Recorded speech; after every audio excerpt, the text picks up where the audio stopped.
You're listening to the Faith and Other Oddities podcast, brought to you by the Raven Creek Social Club, where we talk about faith and other oddities. For questions, comments, or to be part of the conversation, join us on Facebook, Twitter, and Instagram, where you can find us at Raven Creek SC. Now for your hosts, Emily Dixon and Nathan Underwood. I want to apologize to anyone who might be bothered. I've been coughing a little bit. It's kind of a miracle that we're recording this week. I was at work and I had to trim some trees, and I didn't think about some of the trees that I had to trim were cedars, and man, some cedar sawdust and the pollen and all that, because it is allergy season. I went from just perfectly fine to just terrible cough in just a day. And then yesterday I woke up and I didn't even know if I was going to have a voice to record, but I got better. So I'm glad here. I'm trying to catch any of the coughing and You're back on the cough drops again. Yeah, back on the cough drops. So you'll see me grabbing those things.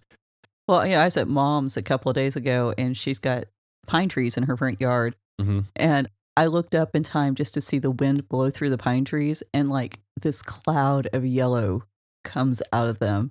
Oh, yeah. It was insane. I've never seen anything like that. Well, here in Norman, basically you can tell who parks their car in a garage and who doesn't, because every car that is left out is just, it's got a nice little yellow tint to it. It's kind of funny, like everything looks like it kind of has like a gold undercoat. If you see, like, and it's kind of shiny. A little glow. Yeah, it's kind of pretty, but man, it needs to. It's dangerous.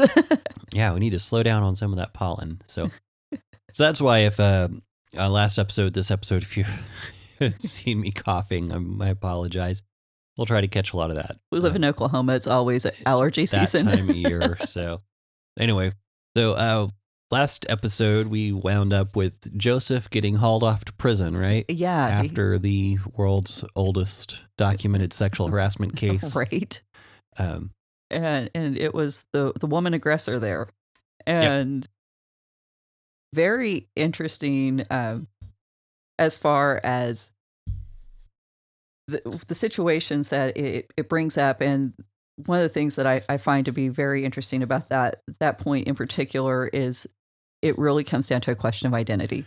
And so we talked a little bit about that on last show. Now, moving into this next section, we basically know that Joseph is about 28 years old. He's been in prison for some time. About 11 years have elapsed since he was originally sold into slavery. And so we really don't have a firm timeline on from the time he was sold into slavery, went to Potiphar's house, and when he went into prison. Right. So that's kind of up in the air, but I guess the timeline doesn't really matter. The events are what's significant. He is imprisoned, as we mentioned in the last episode. This is in Potiphar's house, so he's still very close to Potiphar. Potiphar's the chief steward for Pharaoh. And in Pharaoh's prison, this is kind of the place where the political prisoners are kept. This isn't somebody who, like a kid stealing bread off the street is going to be kept here. This is going to be someone of importance, because we have, Pharaoh's cupbearer is going to show up in the story. This is like the posh prison. It's like with the yeah. the TVs and the exercise bikes. I'm kidding. Yeah, well, probably as posh as an ancient prison was. Well, I would guess. I don't know. And so, yeah. So, but he's actually, this turns out to be an opportunity because he's going to wind up actually helping them out. So what happens is he's in prison, and Pharaoh's cupbearer comes to him and says, "Hey, I've had a dream." And he goes into the specifics of the dream, and Joseph interprets them for him. And in interpreting the dream, he tells the cupbearer, Pharaoh's going to take you back. Mm-hmm. You're going to get to return to your position, and you're going to be reinstated to your authority. Now, being a cupbearer was a pretty significant job There's lots of ancient documents that validate the idea that being a cupbearer meant that he had not only authority and prestige, but he was probably wealthy too. Right. And he was in a place of great power. In the Middle Ages, this might actually be compared to the groom of the stool. I don't know if you've heard about that one. Nope. Okay. It sounds familiar, but I couldn't tell you what it is. The groom of the stool. He was there with the king in the castles in Europe. Were not known for their plumbing. For their is plumbing. That where you're going with yes, this? Is that type of stool. That's exactly what it was. But because he was with the king at these times when nobody else might be around, he had the ability to speak to the king about political favors and things that he might want to, get for his friends and buddies. So you always wanted to be friends with this guy. And that's kind of the feel I get from reading some of these ancient documents about cupbearers. Yeah. And we actually know in Nehemiah chapter 1, verse 11, that Nehemiah was the cupbearer for Artaxerxes, who returned the children of Israel out of exile to begin to rebuild Jerusalem. So he was actually able to use that position to leverage the rebuilding of God's holy city. So all around, we get this idea that this is a very influential situation. Right. So something else. I thought we were going to mention this before we got into the cupbearer thing, but one thing we also kind of have before we get too far along, we have kind of this retelling of Joseph again. Mm-hmm. I've been in prison, but I'm going to do a good job. And so basically the prison, what was the prison guard, the keeper of the prison, that's all he's called. Okay. Here, puts Joseph in charge of everything. And basically it doesn't pay any attention to what Joseph does. It's basically do whatever you want, just don't leave. Yeah. And so Joseph, again, making the best out of a bad situation.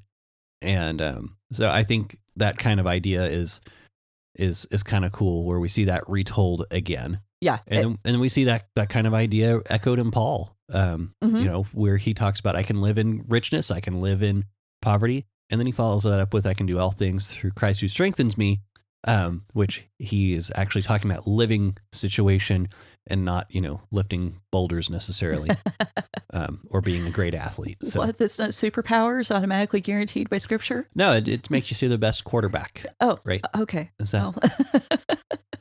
Well, I'm glad I never tried to apply that in my life. I don't want to be a quarterback. Well, that's the only. Yeah. So anyway, moving on. But yeah, I thought that was kind of a cool thing of just making the best of every situation, and whenever you're choosing to serve God in the best of, and make those situations an opportunity, God's faithful in that. And I think we should, do all things as unto the Lord. And if we, follow that bit of biblical advice, it's amazing what happens. Right. And so when Joseph interprets this dream, he asks to be remembered. And this is not like, oh, have pity on me, feel sorry for me, please remember me.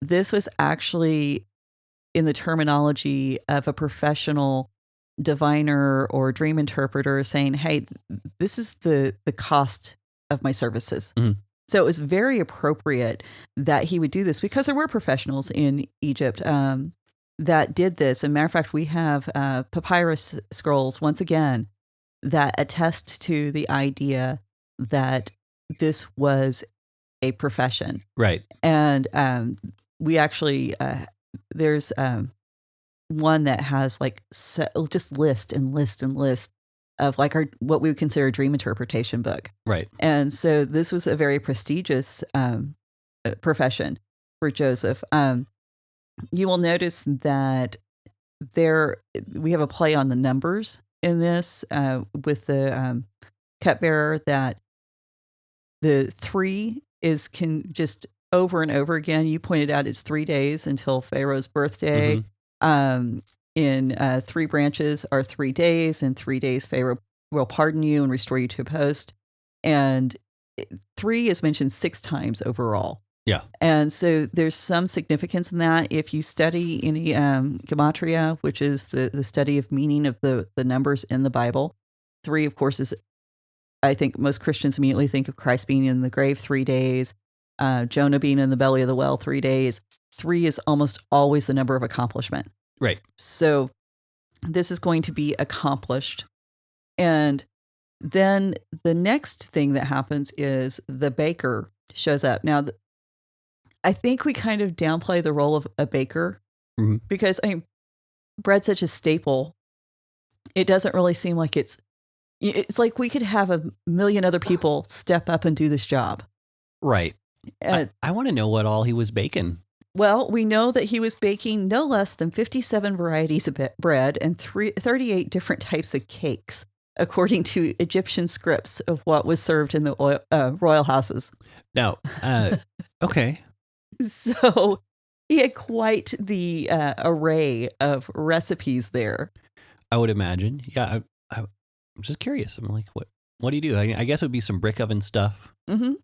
Well, and when you think about the skill that would require, I would actually, our cousin, I'll do a little plug for Dusty here with American Pie in Muskogee. They have a wood burning oven, pizza oven. Mm-hmm. And he actually says it takes more time to top the pizzas than to bake them because they cook like in 90 seconds. Right. And he said trying to train people to use that has proven to be the most difficult part of owning this business. And so I got to talk to him a lot last week. It's worth the trip to Muskogee, I just got to say. Excellent. But these are the kinds of things that this baker would have had to have dealt with, very primitive working situations. Think about food storage, the fact that you wouldn't be able to control the quality of wheat. You don't have airtight containers. Mm-hmm. Weevils would have been, all of this came into play. Yeah. And so he was pretty significant in his own position. And to fire your baker would have been a huge deal because you would have, bread would have been at every meal. Right. And so he, Joseph interprets his dream, and I love the Hebrew. There's a great little play on Hebrew words here. With the cupbearer, Joseph said that Pharaoh is going to lift up your head. Mm-hmm. And that means he's going to pardon you. He's going to bring you back. He's going to forgive you. With the baker, he says, Pharaoh's going to lift off your head. Right. And so it's very, very subtle little wordplay there. But I think sometimes we forget that the Bible writers actually do have a little bit of sense of humor here. A little dark humor, even. A little gallows humor. Yeah. Well, literally. And I think I thought it was funny that it says it's on Pharaoh's birthday because it's like Pharaoh's like, my birthday's coming up. I think I'll finally kill that guy. Pardon a few people, kill a few people. It's all good. All in a. I mean, what's a party without an execution? Well, right. And this also, I hadn't thought about this before, but this kind of sets up who Pharaoh is, because he does have this sort of power, and I think we know that reading the story. But when Joseph is getting ready to go talk to this guy, mm-hmm. and to think about going into that situation where just willy-nilly he can lift up or lift off somebody's head, mm-hmm. and so kind of driving home that. Even though Joseph was doing a good thing, it was still kind of a precarious thing. Right. And so the other part of this that I found interesting is Joseph in the baker's dream includes the fact that the bird's going to pick the flesh off his body. Mm-hmm. And I thought, okay, that's kind of weird. But so I started looking at that and just thinking through, and I ain't doing deep research because not everything requires deep research. But just think about, this is Egypt. This is the land of mummies. Right. This is where they preserve honored people. Yeah. Yeah. Okay. Now, yeah. So he's not just going to kill this guy. He's going to make sure that he either doesn't have an afterlife or he's going to be maimed and mangled when he gets there. Yes. Yeah, that's incredible. I hadn't thought about that. That's like next level vengeance. Right. So you kind of wonder, what did this guy do? Well, now I want to know. I'm pretty certain he didn't just burn the toast. I would assume, yeah. The rolls were rocks. But yeah, and so I brought that up because, okay, just going there and taking that time to really think about the context of when this is happening, mm-hmm. that just elevated that one line in its significance. So when you're reading the Bible, really pause sometimes to think about those things, because I didn't have to spend hours researching that. I Right. knew that this is an insult. Yeah. And so, but yeah, Joseph, it's his third day until Pharaoh's banquet, and the cupbearer gets called back, and this text says that the cupbearer forgets. That line is important because it tells us it's not malicious. It's not something that the cupbearer was attempting to, oh, I'm going to hide the fact that this guy helped me out or anything like that. He forgets. He's absent-minded. He's human, just like the rest of us. But he's in a high level position. I mean, Well, can you imagine the stress? well, yeah, that's true. I was just wondering if this is kind of anything with the long tradition of incompetent people in high level positions, but Well, I mean, he just gets released from prison and his buddy just got killed. And I can only imagine that he is like making sure that every I is dotted, every T is shirt's crossed. pressed, the wine he's serving is excellent. He's trying to make sure he doesn't go back. But this is also a little bit of foreshadowing, because in Exodus we have that verse, and there arose a Pharaoh who did not remember Joseph. So we're starting to kind of get into this gear. You're gearing up for Exodus, because this is all foundational. As a matter of fact, some of the ancient writers, scholars, argued whether or not Genesis and Exodus should be divided, or whether they should just be read as one continual piece. And so if we did read it that way, then this would flow right into the next part. Yeah, exactly. Well, it does. And that's where I think we have to have that mental exercise of ignoring our verses, use them to find where you're going. But once you're in the text, ignore those little numbers, because the dividing them up and pulling them out of context, that does not help you understand the Bible that well. Oh, yeah. And actually, you can get copies of the Bible that are written like a book. And those, if you tend to get lost in the chapters and the verse thing, that might be a good investment. I need to look into that, Yeah. because I get distracted by all that and the footnotes and everything. And so sometimes it's like, I just need to read what's there. And sometimes it really is that simple. So Joseph, after 2 years' time, the text is specific about that. Pharaoh dreams, and he dreams he's standing by the Nile. And when the Nile came up, there were 7 cows, handsome and sturdy is how mine says it, and they grazed on the reed grass. But presently 7 other cows came up from the Nile, close behind them, ugly and gaunt, and stood beside the cows on the bank of the Nile. And the ugly and gaunt cows are up the 7 sturdy cows. 8 up, sorry. I need bifocals. I'm like, are up, what? That's a very different dream than I read about. So they ate up this handsome, sturdy cows, and Pharaoh awoke.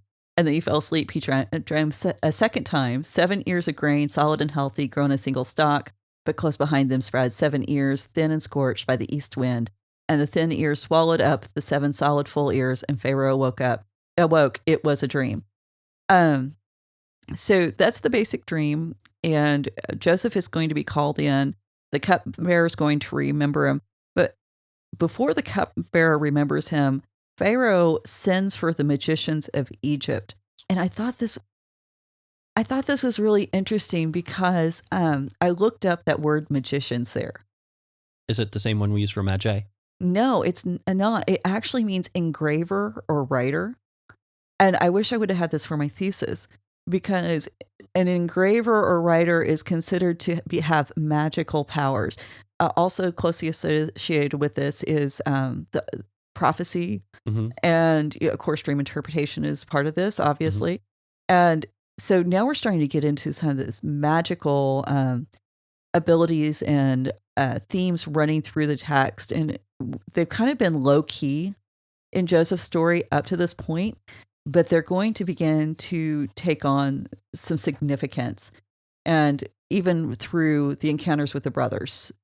He also calls the wise men, and the wise men there, that's the same word that we use of Solomon. It's Hokmah.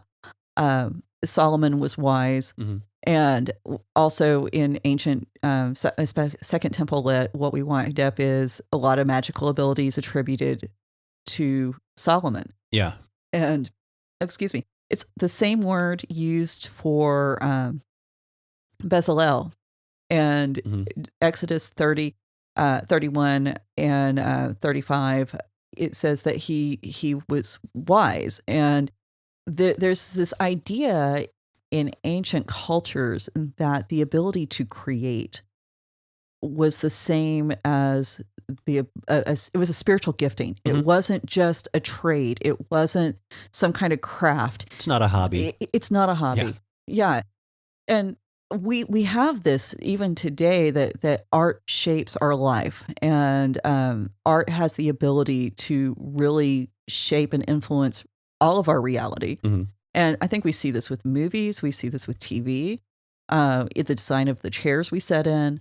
Right. And, and when you're living in a world where you couldn't go to Walmart or IKEA and pick up something that you needed a skilled artisan right there. Right. And especially when you think of the various mediums that they had back then were kind of limited. Yeah. You might be able to do, I don't know. They probably didn't, might be able to paint on some rock, but that's going to wash away. So you had to do either carving, like you said, engraving, metallurgy, jewel casting, metal casting, setting jewels, things like that. That was hard work. Yes, a lot more than just than writing in a book or even oils. Well, I mean, even with as artists today, we go down to Hobby Lobby or Michael's and we pick up our tubes of paint. Used to paint a painting, you had to be a chemist too, because you had to mix everything. Oh yeah, there's a podcast I listen to called The Art History Babes. Don't listen to it with kids around; they kind of get a bit explicit. But the art history in that is presented in a way that is actually entertaining and keeps your attention. They did a whole episode on the color blue and just the color theory around that, and talking about how it used to be the most expensive color, and I can't think of what the color name was. You would probably recognize it if you heard it, but it was the specific type of blue, and I believe it was Michelangelo who was commissioned to do a painting of Christ and Mary. And he had this idea that he was going to put Mary in this one specific color blue. But when he went to try to, he got a price for it. When he went to try to order some and get the money from his patrons to say, hey, I need this blue to finish this painting, they're like, well, that's too much. You're going to have to paint it a different color. And so instead, he just didn't paint Mary's clothes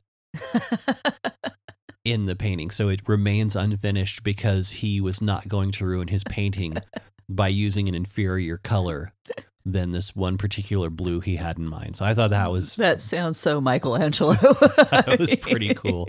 Not that I know him. Like, we're not buds or anything, but I mean, that sounds just like something he would do. Well, apparently, like the Sistine Chapel, he didn't want to do it because he didn't think of himself as a painter.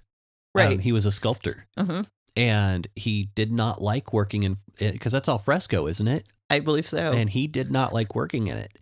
And which I can't say that I blame him. I mean, you're putting the paint right in the plaster. Right in the plaster. And so you don't have much margin for error. And and it's so funny because this is one of the most beautiful, I haven't seen it in person, but the picture seems, it's beautiful work.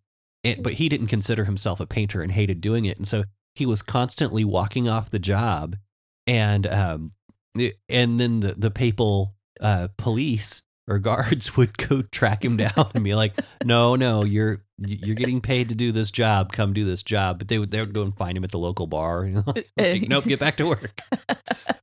And even then, he put in so many jokes and slams against it. So that's a whole okay. But yeah, maybe we can do an episode on that. That can be an Oddities episode. But but that's the thing. The position of an artist, I think. Today, there's not a lot of people who engage in artistic activities that we consider real artists. And in the ancient culture, you were either in it or you were out of it. There was kind of no in between. Right. And so anybody who had the ability to do this, they had a special place in the society. And I think it's I think it's very interesting today that we have this love-hate relationship as Christians with the arts, whether it's movies or television. And so, maybe there's a little reason for that. Maybe we need to have some of that going on, but, maybe we also need to be working at creating better Christian art and doing some things with integrity. So I won't get on that soapbox. Nathan's holding his breath. I am. I'm just like, I want to talk about this, but no, we've got other stuff to do. But okay, but this is also foreshadowing, because what's going to happen is we're going to see this clash between the pagan magicians who are unable to solve a problem and Joseph, God's true prophet in the situation, who is able to solve a problem. And this is the first time we see kind of the standoff, the spiritual duel going on in the Bible. And it's kind of underplayed. It's not real Right. In your face. It's not the same situation that Moses and Aaron walk into with Jannes and Jambres with Pharaoh, where, you can turn water into blood, so can we. You can turn a staff into snakes, so can we. And I think it's very interesting in that particular story. A lot of people said, "Oh, well, they're faking it." The Bible never says they're faking Right. it. This is really what's going on. There is some power to what's happening with their ability. So we're ready to move the. So anyway, I think this is worded really funny. Okay. So, and this is just funny. It's not anything like great spiritual truth out here. But he says, then the cupbearer said to Pharaoh, I remember my offenses today when Pharaoh was angry with his servants and put me and the chief baker in the custody of the house of the captain of the guard. So remember that time when you were really mad at me and we were in, the whole prison thing. It just doesn't seem like something. In this, I must make mention of my offenses. I must make. It's kind of like, you can almost hear the cringe there that it's getting ready to happen. This might be kind of a sore topic, but I'm getting somewhere. Bear with me. Well, and I think, I like those little points because, again, human beings in very human situations. And I think we've all been in those places where, when you've had to address something you knew was going to be a sore topic with maybe not someone who could take off your head, but someone who is going to definitely chew you out for bringing it to the remembrance. Yeah, so I thought that was really funny. And then he goes on to talk about, a young Hebrew was with us there and servant of the captain of the guard. And we told him a dream and he gave us an interpretation. Basically, he says, I think I know a guy, think I know a guy. So, and I should point out too, and I forgot this in the last episode, the fact that there were two dreams that Joseph interpreted and interpreted correctly is significant. Because if it had just been one, well, that could have been a fluke. Sure. But the fact we have two, now he is a true interpreter of dreams. And so this is what gave the cupbearer the confidence to be able to call on him for Pharaoh. Otherwise, he's just taking a little more of a gamble. Yeah. And when you think about who he's talking to, you don't want to gamble with that guy. Yeah. And so now, when Pharaoh sends for Joseph, he was rushed from the dungeon. This is verse 14, and he had his hair cut and changed his clothes to appear before Pharaoh.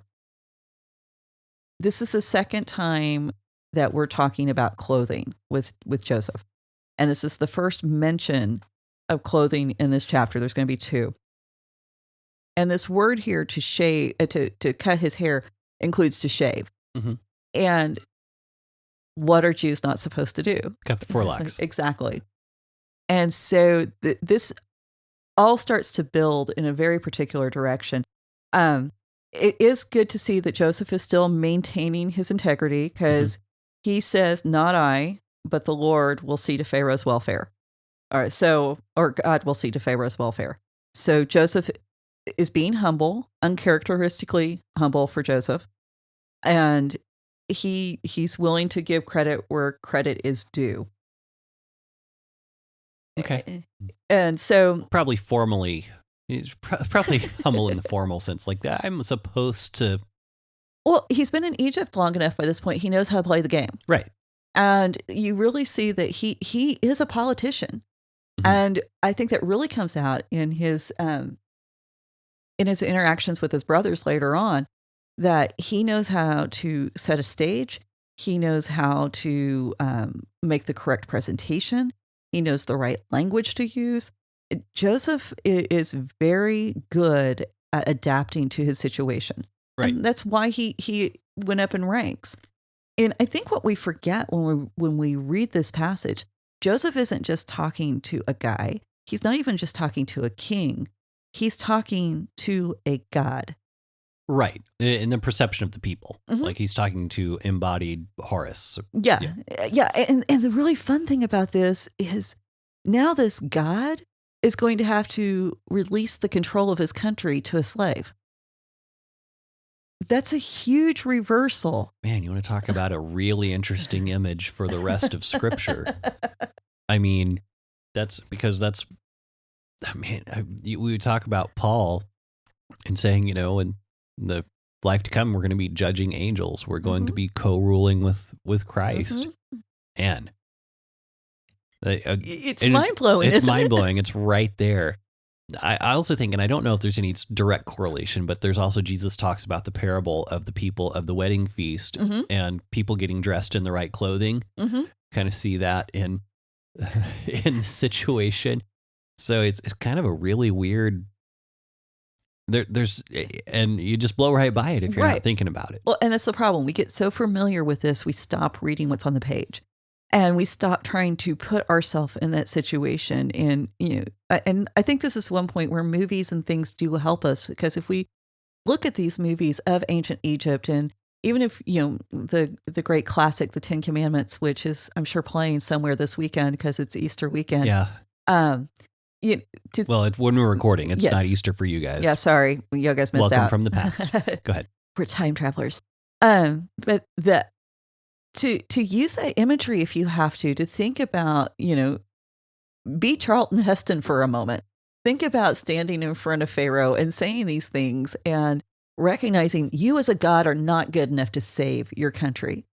Right. But I am. I mean, that's crazy. Yeah. Well, and even beyond that, I mean, if you are into looking at this the way the ancient writers would have, where there are other gods, it's not just about you saying, it's not just about Joseph as a servant saying, you as a god can't do this, but I can. It's God saying to the other gods, your God on earth is less powerful than my servant. Yeah. I mean, that's mind-blowing. It becomes this beautiful image of everything God is working out through all of history.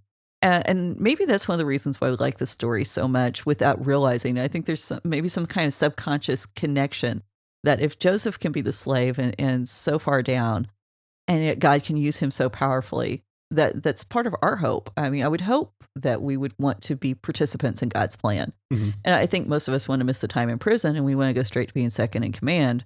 It's typically not how it works.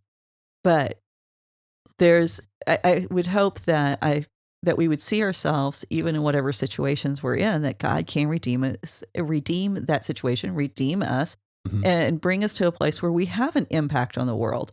And so it's very telling when that in this ancient culture, Joseph can make these declarations to Pharaoh, because I think we forget the significance and how scared would he have been? And see, now that's a question I kind of have, because it says, he brings everyone else, no one else can interpret the dream. And my thing, I kind of have in the back of my mind this kind of, were they unable to interpret it? Which I guess the Bible says they're not able to, so they probably, but was there also kind of this aspect of like, I don't want to tell Pharaoh what this dream is because this is some bad news. And Joseph's coming to Pharaoh from prison going, well, if I screw this up, I'm just back there where I'm in charge of everything anyway. Yeah. I mean, what am I out? I had dead. 3 hots and a cot, Yeah.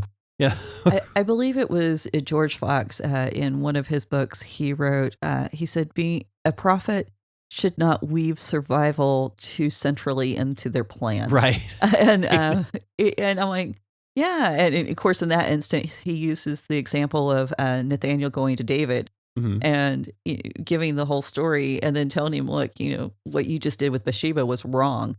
And everybody, that's the other thing that cracks me up today. Everybody's like, oh, I want to be a prophet. I want to be a prophet.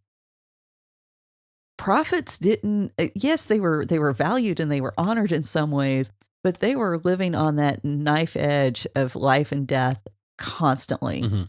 And I think that's what we forget, that this was not a safe position. It never has been a safe position in Right. all of history. And so if you aren't willing to die at any second, this is not a role you want to take on. So, okay, I'm going to get off that soapbox.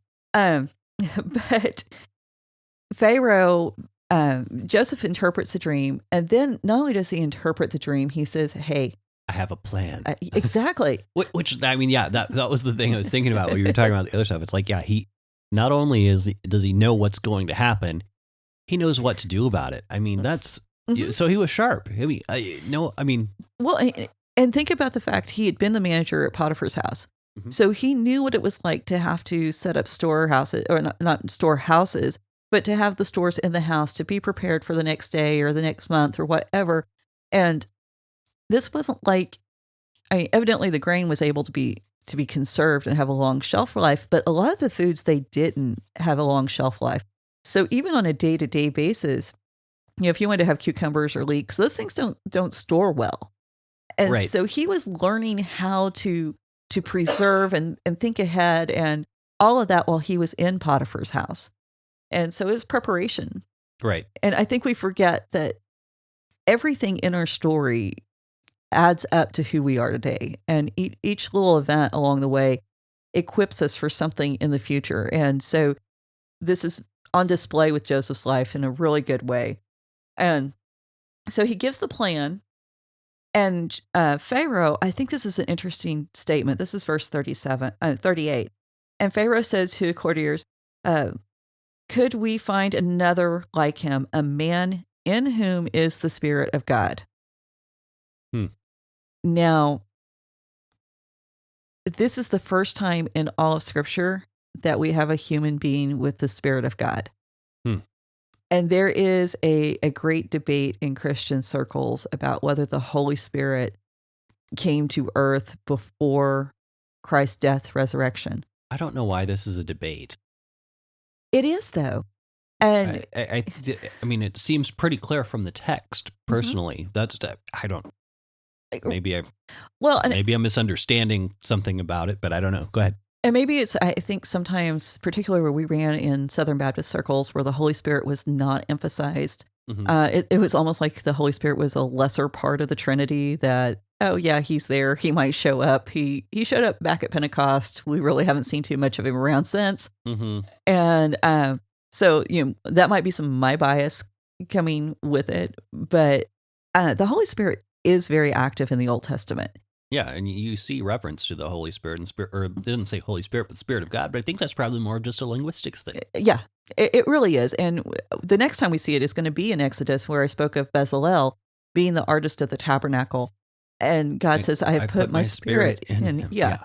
And the result of that spirit, I think it's very interesting too, that in the Old Testament, the result of the Spirit of God is wisdom, intelligence, and knowledge, and often working out through prophecy. Well, and something else too with Bezalel, and you brought him up. Okay, it's your fault. You brought up Bezalel, so I'm going to go on a tangent because here's the thing with Bezalel is God says I've selected him because of his skill, and I put my spirit in him. And what's the result of that? It is creativity. It's artistry, and I think we fail to realize, and just I personally, based on what I've read and the way that the artists are used in the Bible, the way that art is used in the Bible, I think that when you're engaged in creating something, you're imitating God. Exactly.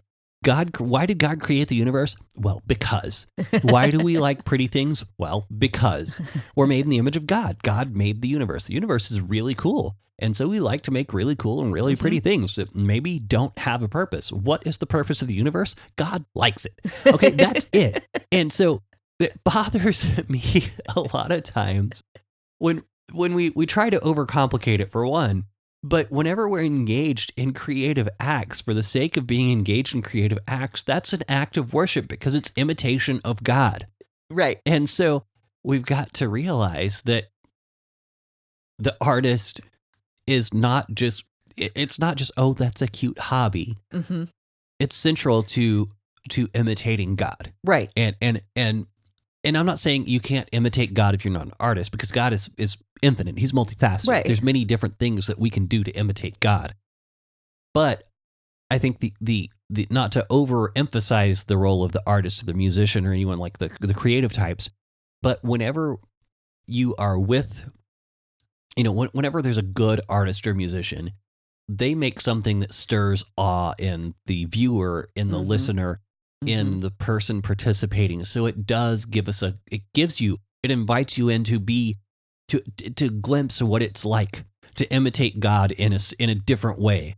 And so that's my soapbox on that. Well, and I'm going to take it further now because, me and Bezalel, he's actually one of my favorite. I've been controlling myself and so I'm not now. But even the word inspiration, I love that. That word inspiration means to breathe in the breath of God. What does God do with Adam? He inspires him. And so when we as Christians are not creating in a way that shows inspiration, we're kind of denying the presence of God in our life. And I think that's an indictment against us as Christians being able to, it's good enough. No, there needs to be excellence. When Bezalel created the tabernacle, he did it with excellence. Every style of visual artistry is represented in the tabernacle. Right. Abstract, impression, realistic, all of this, it's there. And it's amazing that he was able to produce this in this ancient culture so far ahead of what art would go through the stages historically.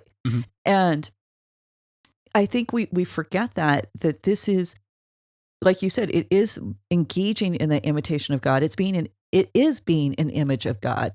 And the point of art, it's not so that we can feel good creating it. The point of art is so that an audience can interact with it and engage it. And that's the same point as prophecy. And this is the reason why in ancient cultures, artists and prophets inhabited the same space. Right. And this is why we're seeing it here with Joseph's story, that the engraver are the magicians, they're the prophets. And so this is very important that we kind of wrap our head around it. And I think if as an artist, we need to be pursuing God. We need to be pursuing the true source of inspiration. And as consumers, when we engage with art, we need to be engaging with art critically, and we need to be engaging with art that is good, and not just art that is pretty, but art that makes us think and contemplate and brings that awe. And if we're not doing that, then we're selling God short and we're selling ourselves short, and we aren't getting the fullness of what God intended through this gift. Yeah. And because, it's in this artistic expression of Bezalel that God's Shekinah glory was present. Right. So are we going to create something to that magnitude today? No. Yeah. Well, you're talking about art that isn't just pretty. There's a guy who he goes by the handle of DJ Doc, and he actually does he does the turntable stuff, like he did, of course, DJ obviously, but for a long time I didn't really consider that to be like a great form of art. But there's a song that he has arranged, and it's got some movie samples, and it's about the crucifixion, and it's not really actually pretty. It's pretty rough, and I can't listen to it with the girls around because my oldest is like, that song's too scary. But it's moving, and if you listen to it, it's just incredible.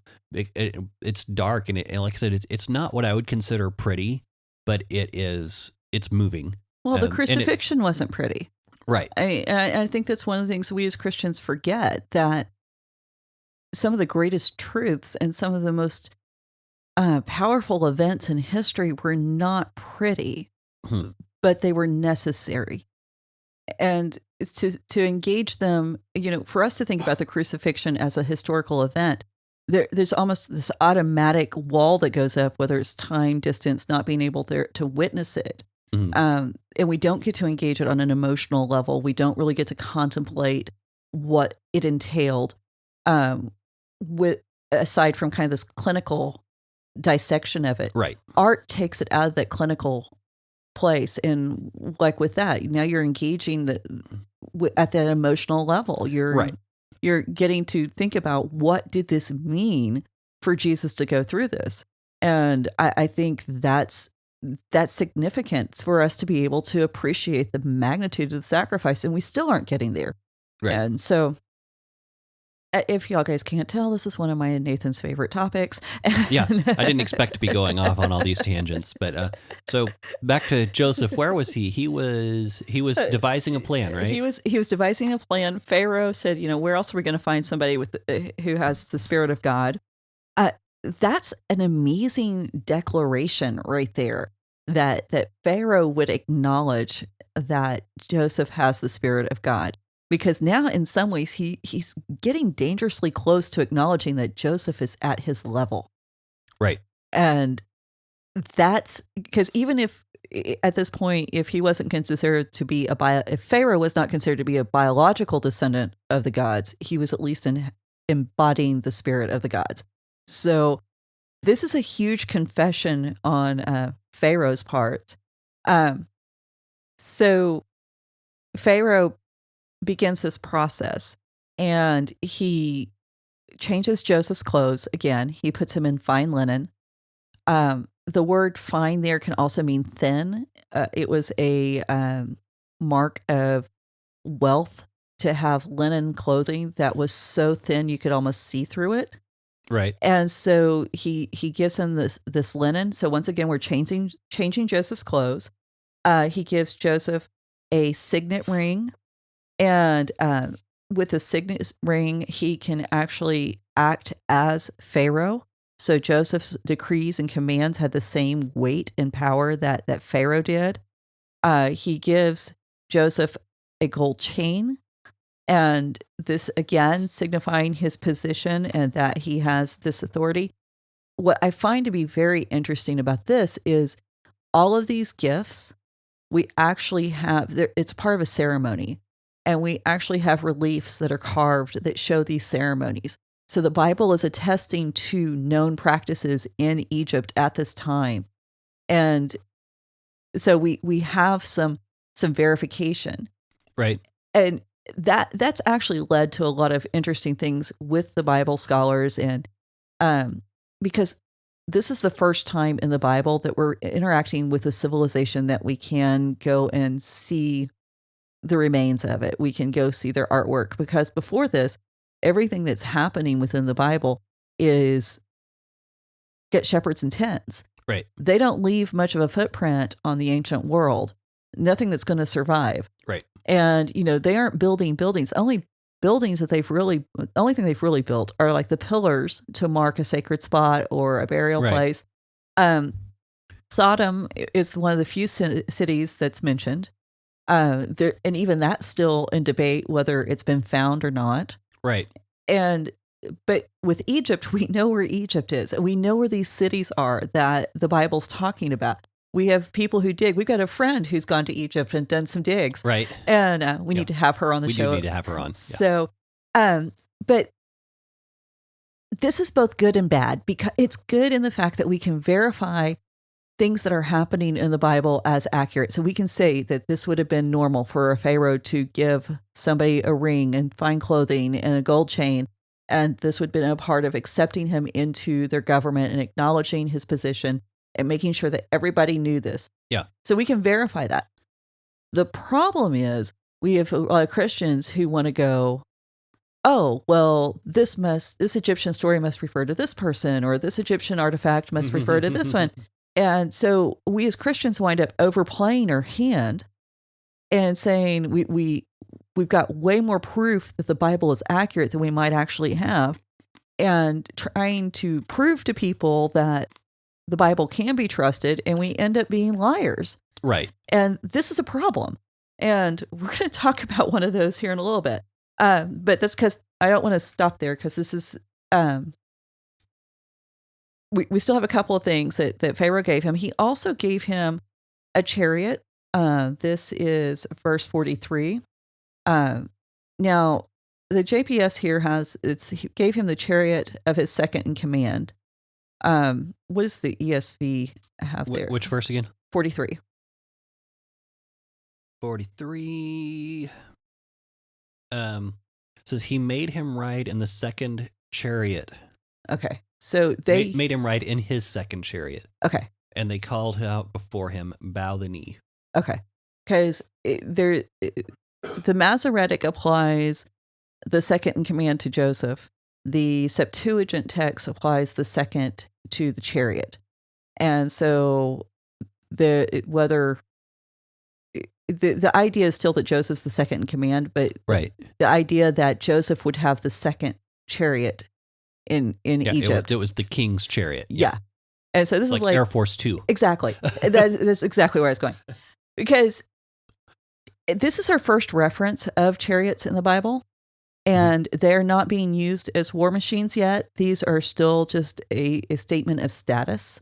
Okay. And there's some really great work that's done on Egyptian warfare and how they had to actually develop the chariots in order to be able to fight off the Hittites and conquer in that way, which it gets really fascinating. But I just want to bring that up. I don't want to go too far into it because I've slept since then and I'd probably say the wrong thing.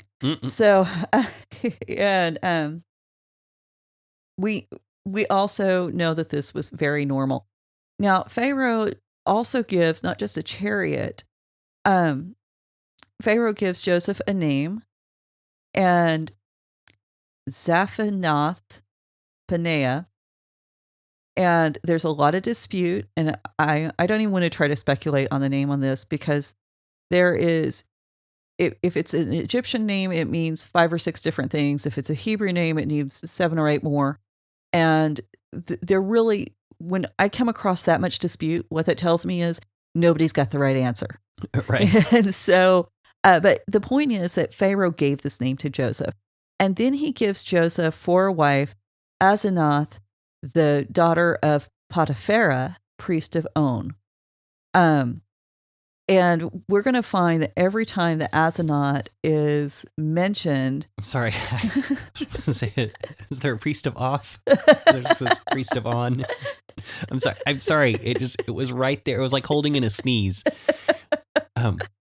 Yeah. Go ahead. And so, yeah. So Joseph is getting... He's got the ring. He's got the clothes. He's got the haircut. He's got the gold chain. He's got the chariot. He's got the wife. He's got the name. I was listening to one rabbi preach on this week, and it's like he couldn't have been a bigger goy. And goy is Gentile, basically. Right. So he couldn't have been any more Egyptian at this point. The more Egyptian than Egyptian. Yeah. It's like Worf in Star Trek. So more Klingon than Klingon. Always, that's the joke on Mission Log about him, is that he's always trying to be like more honorable and things like that. But then whenever you get into Klingon government, it's actually very corrupt. But the idealized, we do that if we have an idea of what it looks like, and we forget they're real people. And honestly, okay, little tangent here. How many of us go into a Christian environment and we try to be more Christian than Christian? I mean, we're going to... Oh, man. What is it? The Christian authority chart. It's the Lutherans don't recognize the authority of Catholics. It just like goes to this whole list of denominations that don't recognize different things. And it says Baptists don't recognize each other at the liquor store. Yeah.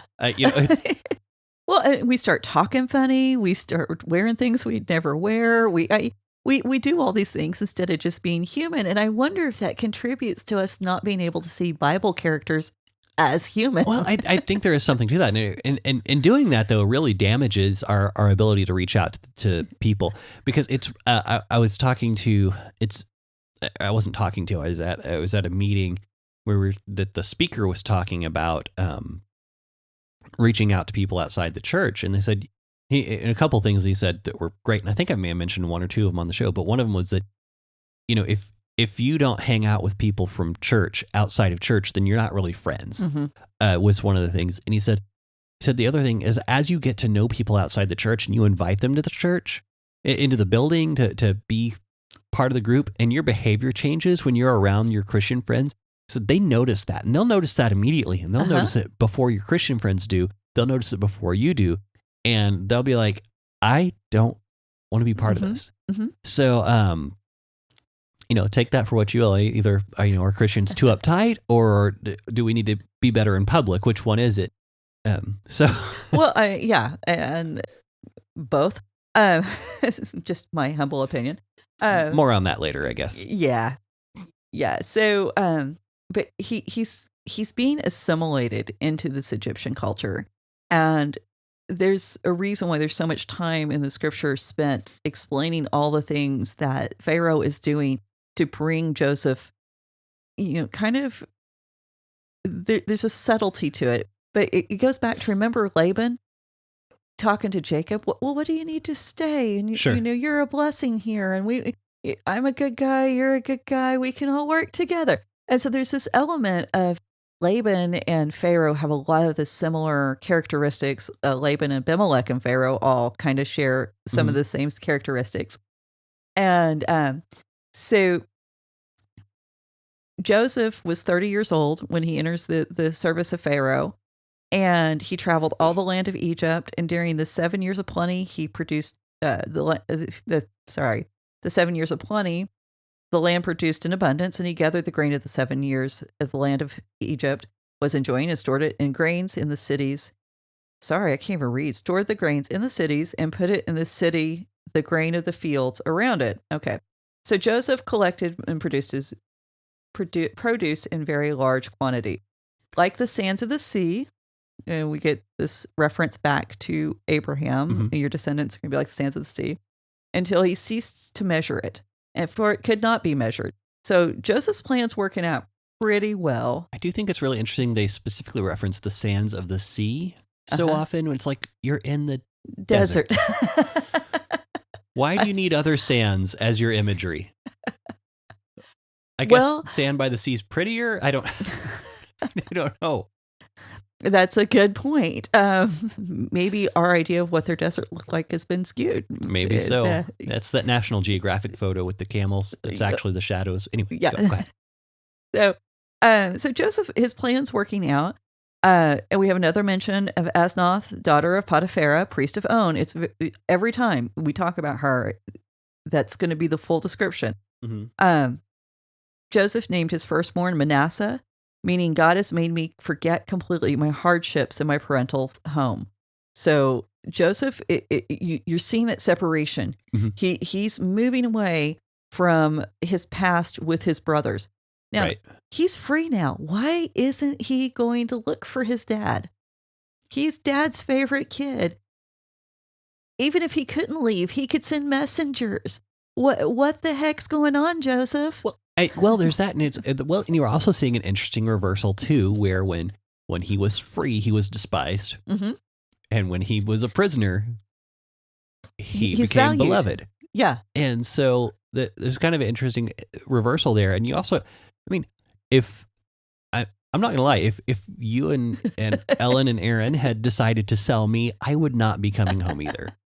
I would be like, nope, nothing but trouble in that place. Well, but forget about the siblings. What about his dad? That's the thing. You guys got his dad who doted on him, and he doesn't even care enough to get in touch with his dad. Now, on the flip side, dad never looked for him. Well, to be fair, he's got a nice ride, wife, gold chain. What else does he need? Well, and a whole bunch of grain. Well, and he's got the surrogate father, because what does a father do? He gives you a name. He finds you a wife. He provides. All of these things. Pharaoh has really stepped in, and here can be my boy. This is, and Joseph is allowing this, and so that he has Manasseh, and then he has Ephraim, meaning God has made me fertile in the land of my affliction. And this is going to come in to play with Jacob's blessing on his sons. Mm. And again, these children may have been twins. We really aren't certain whether or not they were.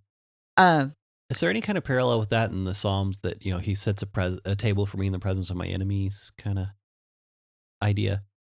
I see that more with actually when the brothers are there. Okay. And there might be some here. Well, it's just talking about like the name of the kid, like the God's made me fertile in the land of oppression kind of thing. Yeah. And see...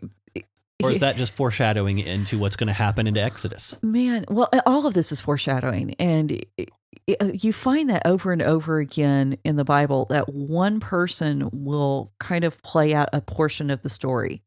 And then it's going to get picked up and they're going to play it out as a nation. But there's always going to be that one person. And so with Abraham, Sarah spends the time in Pharaoh's house. And she becomes basically, his wife. And what happens with the girls in Exodus? Pharaoh says, keep them alive. Yeah. Which Rashi says is because he wanted to sexually exploit them. And so Sarah prefigures that. Mm-hmm. And then Jacob, in his early years, he goes into exile with Laban and he spends 20 years there. Joseph, now he's got 20 years in Egypt.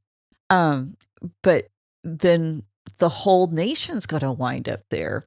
Yeah. And so we kind of have these little hints that this is the way it's going to go. But it's like God is sending this one person out ahead of everybody else to live this, survive through it to actually thrive.